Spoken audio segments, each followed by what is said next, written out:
2冬前，南部地区因为雨量不足，水库欠水真严重，永康凌霄补电武良宫在当时民国110年4月，就曾经举办祈福大法会，为天地重新求福。神奇的是，当天法会一结束，当暗7点左右，在永康地区就落下大雨，互不少人感觉到神威显赫，成为话题。有感今年同款嘛欠水。庙方8日特别举办天降甘霖祈福大法会，向上苍祈求落下甘霖。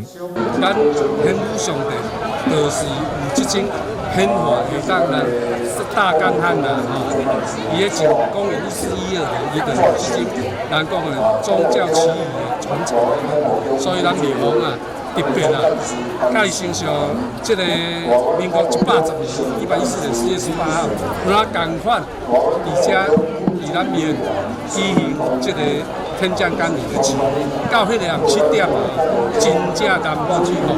就水落大啊，所以今年啊，新道啊，我一再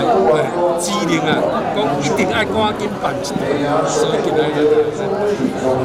但是咱风调雨顺太。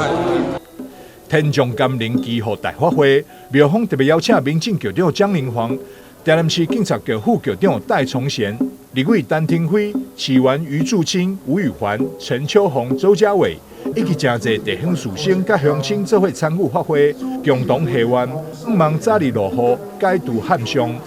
台南新闻张硕伟采访报道。